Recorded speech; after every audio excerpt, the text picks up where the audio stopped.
అందరికీ నమస్తే అండి. ఈరోజు టాపిక్ ఏంటి అని అంటే ప్రేమ పెళ్ళిళ్ళ విషయంలో అబ్బాయిలు తల్లిదండ్రులు చేసే తప్పుల గురించి మనం మాట్లాడుకుందాం. పెళ్ళి అంటే రెండు మనసులే కాదు, రెండు కుటుంబాలు కూడా కలవాలి అని చెప్పేసి మాట్లాడుకుంటాం. ఎవరిలోని ఏ భేదాలు ఉన్నా కూడా గొడవలు పడి ఇబ్బందులు పడే పరిస్థితి వస్తుంది. అందుకే ప్రేమించుకున్న వాళ్ళతో పాటు అవతల వాళ్ళ తల్లిదండ్రులు రెండు కుటుంబాల వాళ్ళు కూడా కలిసి పెళ్ళిళ్ళు చేశారనంటే ఎవరికి కూడా ఎటువంటి సమస్యలు లేకుండా ఆ జీవితం ఆనందమయంగా ఉంటుంది. అయితే ఈ రోజుల్లో ఎవరన్నా అబ్బాయిలు ఒక అమ్మాయిని ప్రేమించాను అని అనగానే గబగబా తీసుకొచ్చేసి ఈ అబ్బాయికి సపోర్ట్ చేసి తల్లిదండ్రులు ఆ అమ్మాయిని తీసుకొచ్చి ఇంట్లో పెట్టుకుంటారు. అటు అమ్మాయి తల్లిదండ్రులకి అస్సలు ఇష్టం ఉండదు. అయితే ఈ అమ్మాయిలు ఈ అబ్బాయి తల్లిదండ్రుల సపోర్టును చూసుకొని ఇంట్లో ఇష్టం వచ్చినట్టు మాట్లాడుతూ ఉంటారు. నేను వాడినే చేసుకుంటాను, నేను వాడితోనే ఉంటాను, నేను వాడితోనే వెళ్ళిపోతానని బెదిరించడాలు, లేదంటే ఏదో ఒకటి చేసుకుంటానని అనడాలు, ఇలాంటివి చేసి వెనకాల వీళ్ళున్న ధైర్యాన్ని చూసి ఆడపిల్లలు ఇంట్లో తల్లిదండ్రులను ఎదిరించి అబ్బాయి వాళ్ళ ఇంటికి అబ్బాయితో పాటు వచ్చేస్తూ ఉంటారు. ఒక్కసారి ఒక విషయం గమనించండి. ఇప్పుడు మీ అబ్బాయిని మీరెంత ప్రేమగా పెంచుకుంటారో వాళ్ళ అమ్మాయిని కూడా వాళ్ళు అంతే ప్రేమగా పెంచుకుంటారు కదా. ఇంట్లో తల్లిదండ్రులు ఒప్పుకోలేదు అని అన్నప్పుడు మీరు కూడా ఒక్కసారి ఆలోచించాలి కదా. తల్లిదండ్రులకు ఇష్టం లేని పని చేయకూడదురా, తప్పు, అలా చేయకు, వాళ్ళ అమ్మాయితో రేపు ఆ అమ్మాయికి కూడా తల్లిదండ్రులు అనేవాళ్ళు ఉండాలి కదా. ఇలా ఎదిరించి చేసుకుని ఎన్ని రోజులని మన ఇంట్లో సంతోషంగా ఉంటుంది. ఏదో ఒక రోజు ఆ అమ్మాయికి తల్లిదండ్రులు గుర్తొస్తారు, ఆ పని చేయకూడదు అని చెప్పేసి ఈ పెద్దవాళ్ళు ఎవరైతే ఉన్నారో అబ్బాయి తల్లిదండ్రులు వాళ్ళ అబ్బాయికి చెప్పాలి కదా. కానీ చెప్పరు. చక్కగా కొడుకు ఎవరన్నా కొంచెం మంచి ఉన్నత స్థాయిలో ఉన్న అమ్మాయి కానీ అందంగా చదువు అన్నీ బాగున్న అమ్మాయి దొరికింది అని అంటే తీసుకొచ్చారా 4 రోజులు ఆగితే వాళ్ళే మాట్లాడతారు అన్న ధోరణిలో కూడా చాలామంది తల్లిదండ్రులు కనబడుతూ ఉంటారు. నేను చాలామందిని చూశాను. అమ్మాయి తల్లిదండ్రులు ఒప్పుకోలేదంటే తెచ్చి ఇంట్లో పెట్టుకొని చక్కగా గుట్టుగా అన్నీ చేసేసుకుంటూ ఉంటారు.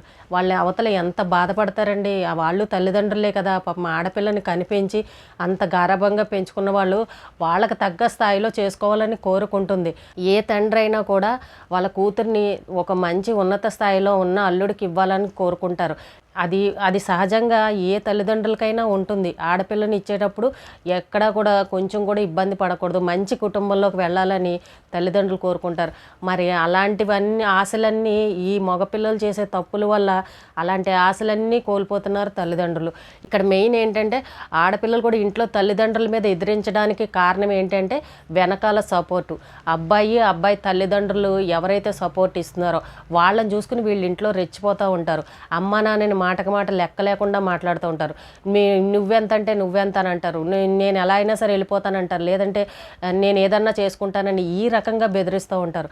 అలా బెదిరించారు అని అంటే మరి ఆ తల్లిదండ్రులు ఏ రకంగా భయపడతారు చెప్పండి.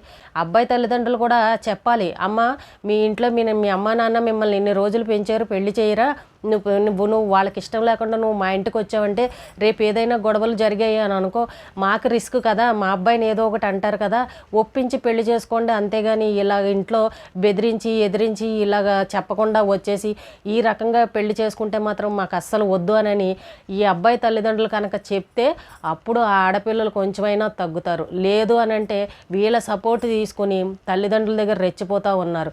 నిన్న అమృత విషయంలో కూడా అందరూ పరువు హత్య అని మాట్లాడుతున్నారు. కానీ ఇది పరువు హత్య అని అందరూ అంటున్నారు, కానీ అది కాదు.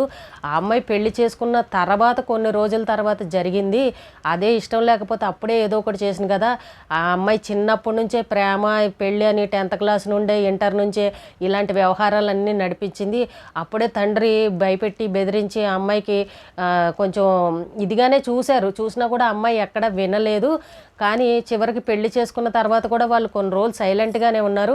వీళ్ళు రెచ్చగొట్టే విధంగా చేయడం బట్టి ఆయన కోపం వచ్చి ఆ రకంగా చేశారు అని చాలామంది చెప్తా ఉన్నారు. ప్రణయ్ తల్లిదండ్రులు కొంచెమైనా ఆలోచన ఉండాలి కదండి. ఆ అమ్మాయి కొంచెం డబ్బున్న అమ్మాయి, కొంచెం వాళ్ళకన్నా కూడా మంచి పొజిషన్లో ఉన్న అమ్మాయి, తల్లిదండ్రులకి ఇష్టం లేదు, ఇంట్లోంచి వచ్చినప్పుడు సైలెంట్గా ఏదో అలా ఇంట్లో పెట్టుకొని ఉండుంటే తర్వాత ఏం జరిగేదో తర్వాత విషయం తర్వాత. కానీ వాళ్ళని రెచ్చగొట్టే విధంగా మంచి గ్రాండ్గా రిసెప్షన్ చేశారు.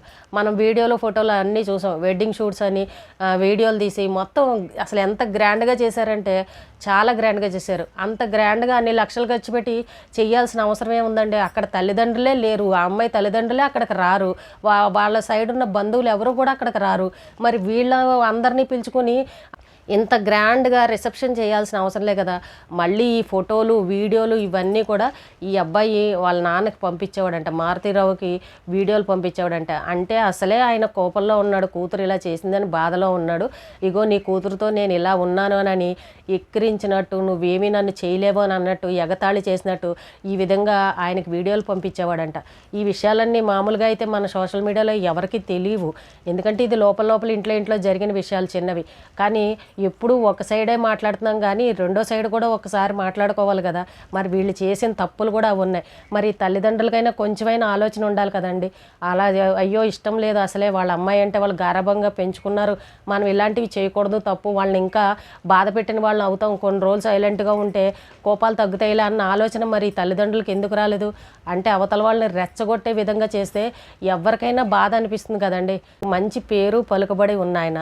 ఇప్పుడు నలుగురు గుచ్చి 4 మాటలు మాట్లాడుతూ ఉంటే ఒక రకమైన బాధలో, ఆవేశంలో, అన్న కూతురే నన్ను ఇలా గుండెల మీద తన్ని వెళ్ళిపోయిందని అన్న బాధలోనూ ఈ రకంగా జరుగుండొచ్చు. మనం అన్ని రకాలుగాను ఆలోచించాలి. కాకపోతే ఇక్కడ వీళ్ళు చేసిన ప్రణయ్ తల్లిదండ్రులు చేసింది కూడా చాలా తప్పే. ఆ అమ్మాయి రాగానే ఎలా తెచ్చి ఇంట్లో పెట్టుకుంటారండి? పోనీ ఇంకా ఈ అబ్బాయికి బీటెక్లో బ్యాక్లాగ్స్ ఉన్నాయి, ఆ అబ్బాయి చదువు ఉందా అని అంటే లేదు, ఒక మంచి ఉద్యోగం ఉందా అంటే లేదు, కొంచెం ఆస్తిపరంగా ఏమన్నా బాగా ఉన్నవాళ్ళ అంటే అది కూడా లేదు, ఏమీ లేదు. ఒక సామాన్య మిడిల్ క్లాస్ ఫ్యామిలీ. అలాంటి ఇంట్లోకి ఇప్పుడు వాళ్ళ కూతుర్ని పంపించాలని అంటే ఏ తల్లిదండ్రులు ఒప్పుకోరు. అంటే ఆడపిల్లకి పెళ్లి చేయాలంటే అబ్బాయికి వెనకాల ఏం ఆస్తులు ఉన్నాయా అని చూస్తారు. చూస్తామా లేదా? మరి ఇప్పుడు ఈయన కూడా అంతే కదా. ఇప్పుడు ఆడపిల్ల చేసుకుంది అని అంటే వాళ్ళ వెనకాల ఏంటి, మా అమ్మాయి పరిస్థితి ఏంటని ఏ తండ్రి అయినా ఆలోచిస్తారు. ఇక్కడ జరిగింది ఏంటి అని అంటే రెచ్చగొట్టే విధంగా చేశారు వీళ్ళు. పోనీ పెళ్లి చేసుకున్నారు, సైలెంట్గా గుట్టుగా ఉండి, లేదంటే ఎక్కడికో వేరే దూరంగా వేరే చోటకి వెళ్ళిపోయి ఉన్నా కూడా ఎన్ని గొడవలు జరిగేమో. అక్కడక్కడే తిరిగి ఇంటి చుట్టూ తిరిగినట్టు, ఎక్కిరించినట్టు, ఎగతాళి చేసినట్టు వీళ్ళని అవమానకరంగా చూసేసరికి ఆ బాధ తట్టుకోలేక ఆయన అలా చేశారని అయితే ఇప్పుడు చెప్తూ ఉన్నారు. అంటే చూడండి, ఏదన్నా ఒక సంఘటన జరిగిందంటే చాలా కారణాలు ఉంటాయి వెనకాల, కానీ అన్నీ బయటికి రావు. కొన్ని మాత్రమే మనకు కనబడుతుంటే వీళ్ళది తప్పు అని మనం గబుక్కుని అనేస్తూ ఉంటాం. కానీ ఒక్కొక్కటి తర్వాత బయటకు వచ్చిన తర్వాత అర్థమవుతూ ఉన్నాయి. ఇప్పుడు చూడండి, ఈ అమ్మాయి ఇప్పుడు అంతా జరిగింది, కోర్టు ఇన్ని రోజులు ఏదో కేసులు నడుస్తుంటే ఏదో అమ్మాయి కొంచెం హ్యాపీగా ఏదో కనబడింది. కానీ ఇప్పుడు ఆ అమ్మాయిలో భయం అనేది మొదలైంది. ఎందుకంటే నిన్న మీడియాలోకి వచ్చి మాట్లాడలేదని ప్రతి ఒక్కరూ అడుగుతూ ఉంటే ఏమని చెప్తుందో విన్నారు కదా. నా కొడుకు భద్రత కూడా నాకు ముఖ్యం, నా కొడుకు భవిష్యత్తు గురించి నేను ఆలోచించి నేను ఈ విషయం గురించి నేనేమీ బయటకు వచ్చి మాట్లాడలేకపోతున్నాను అని ఆ అమ్మాయి అసలు మీడియా ముందుకు కూడా రాలేదు. ఏదో ఒక పోస్ట్ పెట్టి వదిలేసింది. అంటే చూసారా, ఇప్పుడు ఆ అమ్మాయి జీవితం అంతా కూడా భయంతో బతకాలి. ఎందుకంటే ఈ శిక్షలు పడిన వాళ్ళు ఎప్పుడు ఎవరు ఏం చేస్తారా అన్న భయం కూడా ఇప్పుడు ఆ అమ్మాయిలో ఉంది. తన జాగ్రత్తగా ఉండాలి, అలాగే తన కన్న బిడ్డను కూడా జాగ్రత్తగా కాపాడుకోవాలి. ఏమి సుఖం అండి, ఉన్న ఒక్క జీవితం ఈ భయంతో బతకడం ఏంటండి? ఎంత ఆస్తులుంటే మాత్రం ఏం సుఖం అండి? మనశ్శాంతి అనేది ఉందా? ఎందుకు మీ జీవితాలని చేతులారా ఈ రకంగా మార్చేసుకుంటారు చెప్పండి? సంతోషం లేని జీవితం ఎందుకండి? ఎంత ఉంటే మాత్రం ఇప్పుడు నలుగురిలోకి బయటకు వెళ్ళడానికి లేదు. బంధువులు అంటే ఇప్పుడు బంధువుల్లోనే ఇలా శిక్షలు పడేసరికి ఇంకా వాళ్ళు కోపాలు వచ్చి ఇప్పుడు వాళ్ళు దూరంగా పెట్టేస్తారు. చూసారండి ఇప్పుడు అమ్మాయి జీవితకాలం ఏ రకంగా బతకాలో. అసలు పెళ్లి చేసుకున్నప్పుడే ఈ అమ్మాయి ఏ విదేశాలకో వెళ్ళిపోయి ఉండుంటే అసలు ఇన్ని నేరాలు ఘోరాలు జరిగేవి కాదు. కొన్ని రోజుల తర్వాత అన్న వీళ్ళ కోపం తగ్గి అప్పుడైనా సరే తల్లిదండ్రులు మాట్లాడేవారేమో. ఇంటి చుట్టూ నిలబడి ఎక్కిరించినట్టు చేసి ఆయనకి అవమానపరిచే విధంగా చేయడం వల్ల ఇవన్నీ జరిగాయి. మెయిన్ ఇక్కడ అబ్బాయి తల్లిదండ్రులు, మీ అబ్బాయి ఎవరినన్నా అమ్మాయిని ప్రేమించాను అని అంటే ముందు తల్లిదండ్రులకు తెలియజేయండి. ఎందుకంటే ఈ పిల్లలు చెప్పరు, తల్లిదండ్రులు మా ఇంట్లో ఒప్పుకోరు, మాకు చెప్పరనని వాళ్ళు ఎగేసుకుంటూ మీ ఇంటికి రావడానికి బయలుదేరిపోతారు. ఆ తర్వాత గొడవలు, కేసులు, మానసిక శోభలు అనుభవించేది అబ్బాయి తల్లిదండ్రులు. ఆడపిల్లలు వచ్చే కానీ తెచ్చి ఆరతిచ్చి ఇంట్లో పెట్టుకోవడం కాదు. వాళ్ళ పేరెంట్స్కి ఇష్టమా లేదా, అసలు ఈ అమ్మాయి ఇలా చేసుకోవడం వాళ్ళకి తెలుసా లేదా, ఇవన్నీ కూడా గమనించుకోండి. అలాగే మాట్లాడుకోండి. ఎందుకంటే రేపు చిక్కుల్లో పడేది అబ్బాయి తల్లిదండ్రులే. ఇప్పుడు చూడండి, ఎవరండి జీవితకాలం నరకం అనుభవించేది ఎవరు, ఆ కడుపుకోత అనుభవించేది ఎవరు? ఇప్పుడు పిల్లలు కదా, వాళ్ళు సంతోషంగా ఉంటారు, ఇద్దరం ఒప్పుకునే పెళ్లి చేద్దామని మీరు కూర్చుని మాట్లాడుకుని చేసుకోండి. లేదు వాళ్ళకి ఇష్టం లేదు అని అన్నప్పుడు దూరంగా జరిగొచ్చేయండి. ఎవరి లైఫ్లో వాళ్ళు చూసుకోండి. అంతేగాని ఇప్పుడు ఆ అమ్మాయికి కూడా తెలియని వయసే, ఏదైనా వయసు ప్రభావం కూడా ఉంటుంది. ఆ వయసులో పిల్లలు ఎవరైనా తప్పులు చేస్తారు. ఇప్పుడు ఆ అమ్మాయి తెలియక చేసింది, మీరు తల్లిదండ్రులకు చెప్పండి, మీ అమ్మాయి ఇలా చేస్తుంది, కొంచెం చూసుకోండి, గమనించుకోండి అని మీరు ఒక మాట చెప్పండి. వాళ్ళ పిల్లని వాళ్ళు జాగ్రత్త పెట్టుకుంటారు. అలాగే భయం పెట్టండి, అమ్మ నువ్వు రాక ఇక్కడికి మా ఇంటికి, మీ ఇంట్లో ఒప్పుకుంటేనే రా, లేకపోతే ఈ పెళ్లి పేరెంటాలను మా అబ్బాయిని రిస్క్లో పెట్టకని ఆ అమ్మాయికి కూడా మీరు చెప్పండి. అంతేగాని తెచ్చి ఇంట్లో పెట్టుకొని మీరు జీవితకాలం ఇబ్బందులు పడే పరిస్థితి తెచ్చుకోకూడదు. ఇప్పుడు మనం చూస్తున్నాం కదా, అలాంటి పరిస్థితులు ఏ తల్లిదండ్రులకి రాకూడదు. కాబట్టి మగపిల్లల తల్లిదండ్రులు ముఖ్యంగా గమనించుకోండి. ఆడపిల్లల వల్ల మీ కుటుంబానికి చిక్కులు మాత్రం తెచ్చుకోకండి. ఆడపిల్లల తల్లిదండ్రులైనా మగపిల్లల తల్లిదండ్రులైనా పిల్లలు ఏం చేస్తున్నారు, ఎవరితో తిరుగుతున్నారు, వీళ్ళ ఫ్రెండ్స్ ఏంటి, ఇలాంటి విషయాలన్నీ కూడా కొంచెం గమనించుకోండి. ఏదైనా విషయం ఉంటే చిన్నగా ఉన్నప్పుడే మీరు దాన్ని జాగ్రత్తగా చూసుకుని కట్ చేసుకుని మంచి దారిలో పిల్లలు వెళ్ళే విధంగా మార్చుకుని మంచి మాటలు చెప్పి వాళ్ళకి మంచి మార్గంలో ఉండేలాగా చూసుకోండి. ఈ రోజుకి ఇదేనండి. రేపు మళ్ళీ ఒక మంచి విషయంతో మళ్ళీ కలుద్దాం.